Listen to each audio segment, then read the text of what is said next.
Patuloy nagagamit ang Pilipinas ng diplomasya hinggil sa tensyon sa West Philippine Sea.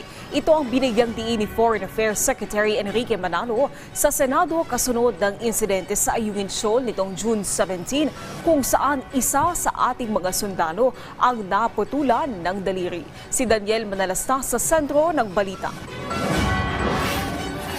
Sa pagdinig ng Senate Committee on Foreign Relations, iginiit ng Department of Foreign Affairs na tuloy lang ang diplomatikong paraan sa gitna ng panggigipit ng China. Katunayan, patuloy pa rin makikipag-usap ang DFA sa China.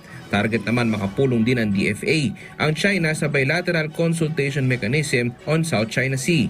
Oh yes, we have regular lines of communication and while we have a policy still as agreed by President Marcos and President Xi Jinping that we agreed our government should seek to manage our maritime differences and not let incidents define our bilateral relations, it's clear that many of these recent incidents by China are inconsistent with this declared intention. Pero kung militar sa militar ang usapan, mukhang tablado ito kay Defense Secretary Gibo Chodoro. No, ma'am. At all? I have not When was the last time? None, ma'am, during my time.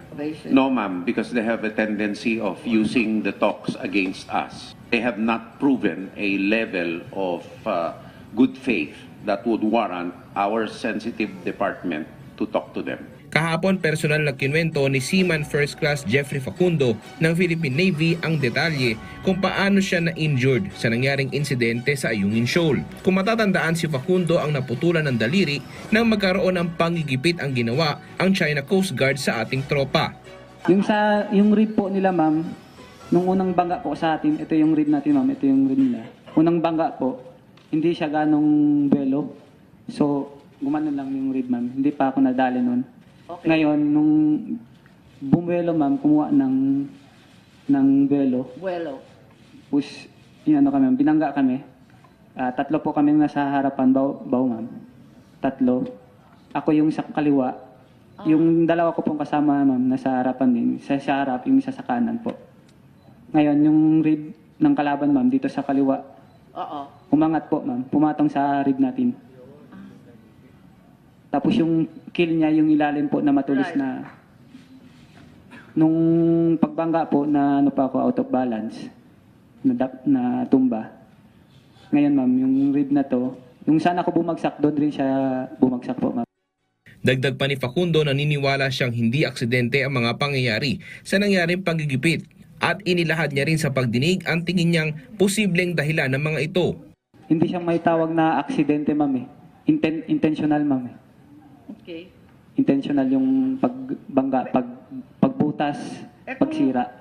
Yung ayaw na nilang resupply rotation sa Ayungin, ma'am. Basta ayaw kayong paakyatin. Ayaw kaming pa-resupplyin, ayaw paakyatin. Kasi babawasan na yung tao sa Ayungin. Para yun yung nila, ma'am. Yun naman, yun ang para sa akin yung intention. Muling binigyan diin ng DND na hindi tayo nag-i-instigate ng giyera at hindi natin isusuko ang ating soberanya. Nagpaabot naman ng suporta ang Association of Generals and Flag Officers ng suporta sa tindig ng gobyerno para igiit ang soberanya ng Pilipinas sa West Philippine Sea. Kinilala rin nila ang pagiging maingat ng Navy para makumpleto ang misyon sa gitna ng pangaharas ng kabilang panig. Daniel Manalastas para sa Pambansang TV sa Bagong Pilipinas.